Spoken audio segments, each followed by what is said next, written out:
Giles typically describes these images for the listeners who have no video. So, Giles, what would they be looking at if they had? What? We're looking at a headshot of an actor who's famous in certain circles. Great swoop of light brown hair, thick eyebrows. Thick eyebrows, piercing gaze, clean shaven, wearing a very, I don't know, we'll say artistic black t-shirt thing or something.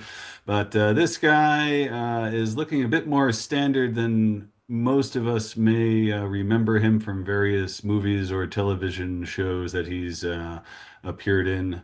I'm not sure if I'm misremembering because I can't quite see it here. I believe his there's a slight difference about his eyes that they don't quite match each other that I know is a detail I've observed in well, not necessarily so much this photo still, but in his work. So this clean-cut middle-aged gentleman is going to be starring in something.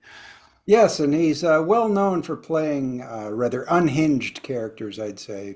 Most famous for playing slightly crazy or maybe extremely crazy characters. It is, of course, Michael Shannon.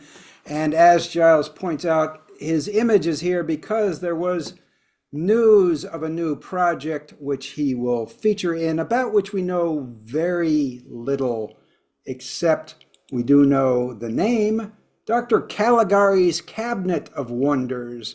And we know that it is a contemporary take on the cabinet of Dr. Caligari. So basically, perhaps a remake, perhaps they'll put some kind of spin on it. We know so little about it, it's impossible to say. It's directed by a team of brothers called the Dowdle Brothers, and I have not seen any of their other work, so I don't know what to anticipate. Also,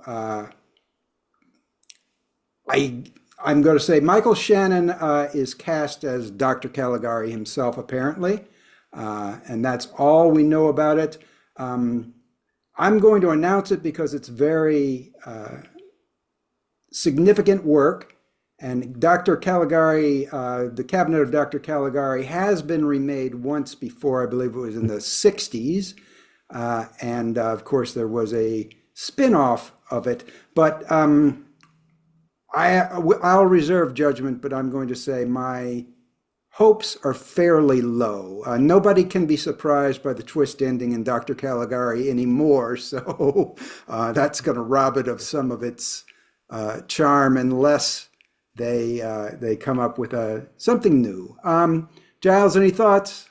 Well, I'm glad you mentioned the twist ending there because that was actually tacked on by the producers at the time who didn't like the idea of an establishment figure like the good doctor of the sanatorium being actually the evil one. And so it was the framework was added, I believe, after most of the movie had been filmed and possibly even edited together to minimize the subversiveness that the otherwise very subversive movie would have brought about. Okay. And that's just one of the many things I learned from a 4-year degree in film in college. So, And Valletta and Tattoo, do you have any thoughts on this upcoming adaptation of a very famous film?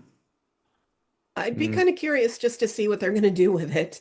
yeah, It- yeah. yeah. I've seen the original 1920s version, hmm and you've also seen the And the 60s, remake. So, right? I haven't yeah. seen the remake, but yeah, I guess we'll see. We shall see. I'm definitely going to check it out, as you say, out of curiosity, just about what they might do. But I'm going to keep my expectations in check for this, That's um, for the best. as for the best.